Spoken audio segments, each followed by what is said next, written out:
Olá, que bom estar aqui com você. Eu sou a Aline de Rosa, especialista em desenvolvimento infantil integrativo, mãe do Gabriel e da Amanda. E numa outra vida, em outra geração, eu fui advogada também. E assim que as crianças nasceram, eu senti que eu não ia conseguir voltar para aquela vida. E desde 2015, eu me dedico exclusivamente a estudar tudo que envolve o desenvolvimento integrativo da criança. Não só aquilo que está nas aparências, não só aquilo que os nossos olhos podem ver, mas o que também se esconde para além da nossa visão, entendendo que influencia a criança de dentro para fora, para que os pais sejam capazes cada vez mais de ajudar os seus filhos a trazer a sua essência para fora, o seu potencial à tona. Essa é a nossa principal função. As crianças não são nossas, nós não somos donos delas, mas recebemos elas enquanto missão para que possamos dar para ela a direção da vida.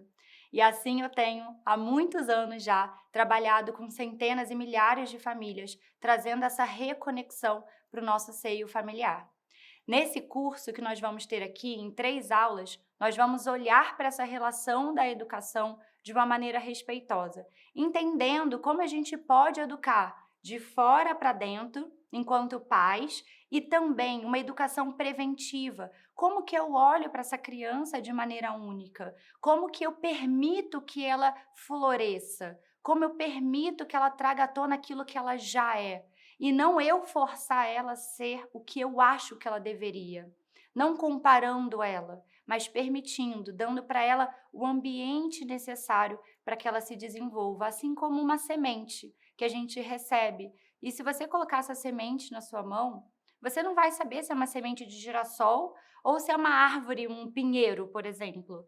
As sementes são essencialmente iguais. E num primeiro olhar, não tem diferença entre elas, assim como um bebê. Parece que todos são iguais, mas não são. Cada semente guarda um potencial de vir a ser algo. E esse potencial pode ou não acontecer de fato. Se você colocar essa semente num terreno que não é fértil, que não tem água suficiente, ou que não recebe o sol que precisa, aquela sementinha que poderia se tornar um pinheiro pode se tornar apenas um pequeno raminho. E assim também são as crianças. Se elas não tiverem um ambiente adequado, elas podem não conseguir florescer, não conseguir trazer à tona o seu potencial. Por isso, na primeira aula, eu quero falar com você sobre autoestima. Autoestima é um tema que tem sido muito tratado entre os adultos, principalmente na nossa geração. Hoje nós temos conhecimento, informações, pesquisas científicas para que nós possamos olhar para o nosso passado em tudo que envolveu a nossa educação e entender de onde vêm as dificuldades que a gente tem, por que a gente não se coloca tão bem em público, por que a gente sente alguns medos que são só nossos, e a gente vai olhando, puxa, porque eu tive esse ambiente, porque de repente meus pais tiveram esse desafio, eles deram o melhor que eles podiam dar. E hoje a gente consegue fazer esse link entre o primeiro chão que a criança pisa, aquele ambiente que ela recebeu logo que ela chegou na vida, e aquilo que nos tornamos enquanto adultos. Por isso que quando eu ensino para pais, outros adultos, às vezes, que não têm filhos, se conectam com o conhecimento, porque conseguem fazer essa retrospectiva da sua vida. Então, se nós podemos fazer isso hoje enquanto adultos, vamos, enquanto a gente faz a nossa retrospectiva e se torna seres humanos melhores, também educar melhores os nossos filhos, para que eles não precisem passar 10 anos fazendo terapias para resgatar essa autoestima. Então, a primeira coisa que eu quero te falar sobre autoestima é: a gente não constrói uma autoestima numa criança. Ela já vem com autoestima. E é tão fácil perceber isso. Se a gente olhar um bebezinho de 6, 7, 8 meses, que está começando a engatinhar, o esforço que ele faz para de fato conseguir engatinhar, quantas vezes ele cai, bate de cabeça e vai lá e tenta de novo, e depois, quando ele vai conquistar o caminhar ereto, né, vencer a gravidade tão difícil que nos diferencia dos animais, que nos torna tão diferentes de todos os outros reinos que nos cercam, que é ficar em pé, caminhar sobre 2 pés. Quanto esforço esse neném faz? Ele cai, ele se machuca, ele arranha e vai de novo. E ele quer pegar uma coisa no alto, ele sabe que não tem altura, ele pega uma cadeira, sobe em cima, estica o bracinho, parece que não vai conseguir, ele tenta de novo. Isso é autoestima.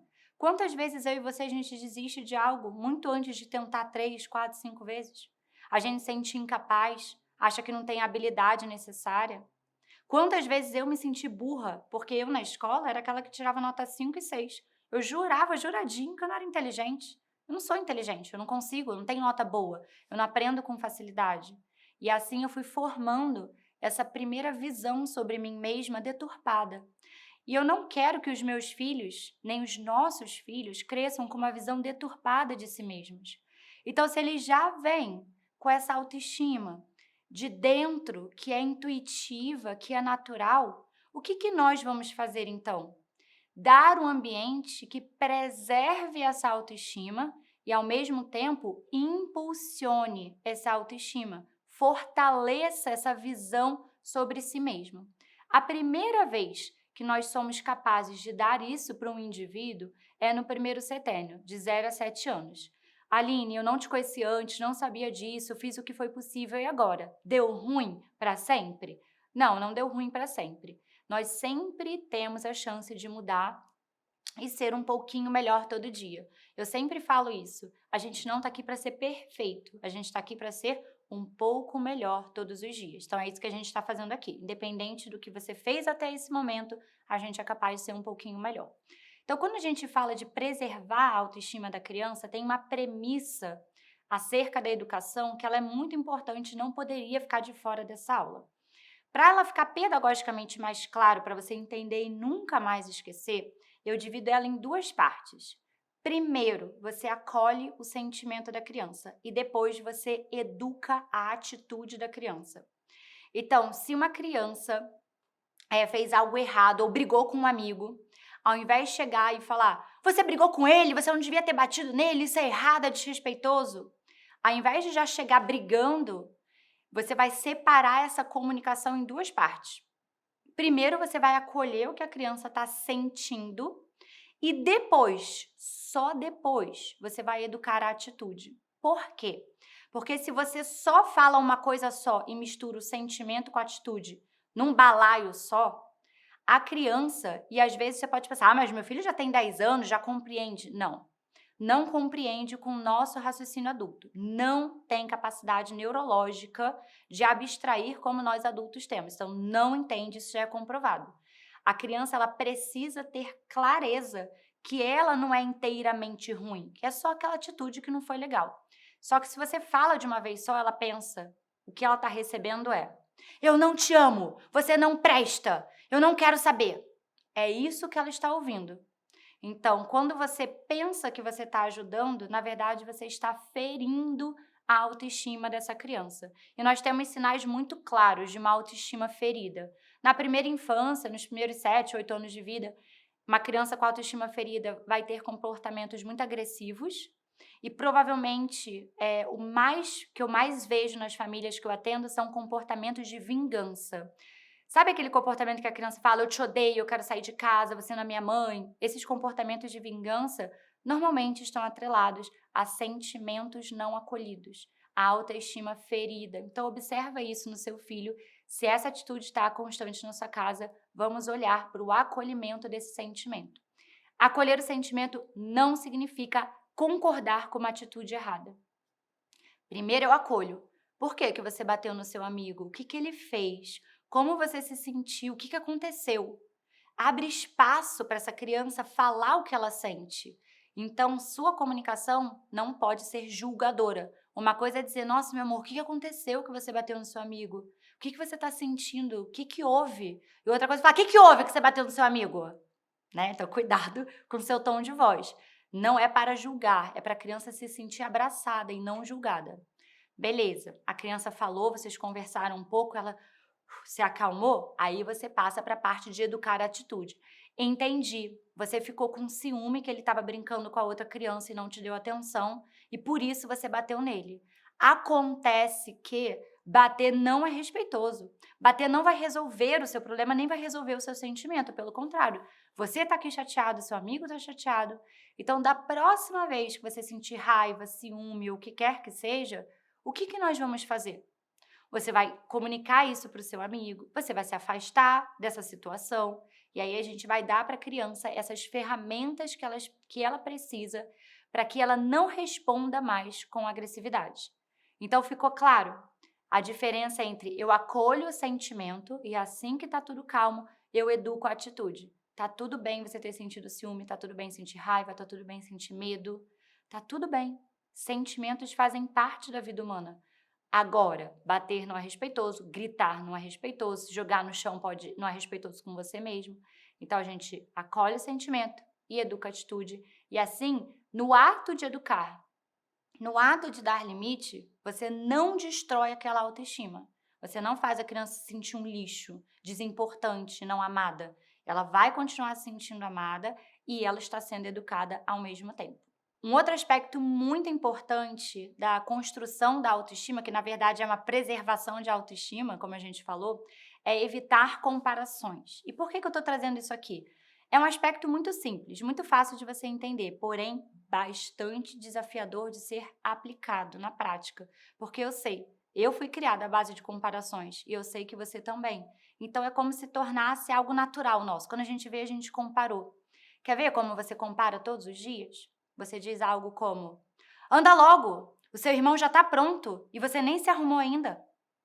Ah lá, seu primo comeu tudo, ele está comendo brócolis e você não. Ah lá, todos os amigos entrando bem na escola, menos você chorando aqui e reclamando, só você chora. E assim vai. São várias pequenas frases em que você compara o seu filho com qualquer outra pessoa, com qualquer outro ser humano, seja um irmão, seja um primo, seja os amigos. E você acredita o seguinte, que quando você compara, a criança vai pensar: "Ah, que horror, eu realmente preciso ser melhor. Olha, todo mundo em volta de mim tá maravilhoso. Eu vou querer ser melhor igual eles, né? Vou pegar isso como um exemplo e vou me inspirar." Você acha que a criança pensa isso de verdade, que ela sente isso? A resposta é não. Nós temos clareza absoluta que o efeito na criança é o oposto, e você pode ver isso na sua casa. Não precisa nem ler livro, nem consultar pesquisa. É só ver no seu filho. Toda vez que existe uma comparação, a gente está abalando a autoestima dessa criança, porque ela tá, ao invés de pensar, eu quero ser melhor, ela pensa, nossa, eu não presto mesmo, eu sou um lixo mesmo, eu sou a preguiçosa, eu sou a atrasada, eu sou a que não dá certo. É isso que ela está internalizando desta comunicação que compara sem parar. E eu estou te dizendo que isso acontece nos detalhes. Então eu quero muito que você preste atenção, que você se observe. No início, é tão fácil perceber, mas é um desafio grande aplicar porque nós vemos todo mundo ao nosso redor fazendo isso. E fizeram isso com a gente quando a gente era criança. Mas hoje nós temos ferramentas para saber que isso não é educativo. Pelo contrário, não só não educa, como abala a autoestima. E de novo, uma criança com a autoestima abalada é uma criança agressiva e vingativa. E pode se tornar um jovem, um adolescente deprimido, que não quer relação próxima com seus pais, que não se sente compreendido, que não se sente amado porque não se sente aceito. Então, muito cuidado, porque cada palavra que você fala, cada frase que sai da sua boca entra no coração da criança. E às vezes não entra como você gostaria, às vezes você nem nota. Então, o nosso processo é de ser um pouquinho melhor todo dia. E o último ponto que eu quero trazer em relação à autoestima é cuidado com o elogio. Muitas pessoas pensam que para a criança ter uma boa autoestima, ser autoconfiante, ser determinada na vida, ela precisa receber muitos elogios. Aí você passa o dia inteiro, parabéns, seu desenho é o mais lindo, você é o melhor, você é fantástico. E a criança não vai ter o efeito que você espera. Se você costuma elogiar muito seu filho com tudo que ele faz, está sempre batendo palma e se mostrando muito contente pelos resultados dele, provavelmente você tem uma criança com baixa autoestima em casa. E para você poder observar isso na sua própria casa e ver se é o que está acontecendo, o caso clássico é daquela criança que tudo pergunta para o papai e para a mamãe se tá bom. Olha, eu fiz um desenho. Você gostou? Olha, eu me arrumei. Você gostou da minha roupa, papai? Você gostou da minha roupa, mamãe? Olha, eu construí isso aqui. Tá bonito? É aquela criança que sempre vai buscar a opinião dos adultos para aquilo que ela fez. O que isso significa? Que ela não tem um senso de autossatisfação. Ela não consegue avaliar o que ela própria fez e se sentir alegre com aquilo. Ela sempre vai esperar uma validação externa. E a gente não quer isso. A gente quer que a criança tenha essa autonomia que venha de dentro, que ela olhe e se orgulhe do que ela fez, independente do que os outros achem, que ela se sinta bem com ela mesma, porque esse senso de autossatisfação é o mesmo senso que ela vai levar para a vida, para que ela não chegue no ambiente de trabalho, no ambiente tóxico e aceite qualquer coisa, porque afinal não tem nada melhor para mim aqui, né? Isso que é o máximo que eu posso ter. Ou que ela faça um trabalho bacana quando ela tiver um emprego, uma carreira, uma profissão, e não consiga se alegrar pelos seus resultados. Parece que ela sempre precisa, o chefe não me falou nada, não falou que tá bom, então eu sou um lixo. A gente não quer isso para os nossos filhos, para os nossos jovens. Então a gente começa desde já. Cuidado com o elogio. A gente sempre devolve o elogio para a criança. Olha, eu construí isso. O que que você acha, mãe? Muito interessante. Eu dou atenção para a criança. Muito interessante. Tô vendo que você se esforçou bastante para conseguir. O que você achou sobre isso? Eu estou dando atenção, estou dando meu tempo, minha presença para o meu filho, mostrando interesse nele, mas a opinião final é dele. O que que você acha sobre o que você fez? Como você está se sentindo sobre o que você fez? Então, constantemente, eu estou mostrando para a criança que aquilo que ela pensa sobre ela mesma é mais importante do que o que os outros pensam sobre ela. Só que eu não preciso dar essa aula para ela, essa aula é só para você que é adulto. A criança não precisa de explicações técnicas, ela precisa só da sua presença e da sua condução segura. E nesse tema da educação, a autoestima ela tem sido bastante abalada nos nossos jovens, inclusive a gente tem tido cada vez mais problemas com os adolescentes, pré-adolescentes, e a gente sempre vai encontrar essa base incerta na infância, porque a gente com tanto medo de ser autoritário e agressivo com as crianças, a gente tem agido no outro extremo. A gente tem agido numa superproteção. A gente tem tanta vontade de que dê certo essa educação que a gente acaba exagerando da proteção. Então aqui fica o convite para você assistir a próxima aula para que você entenda se você está com esse pezinho na superproteção ou se a sua educação está firme e gentil. Até lá!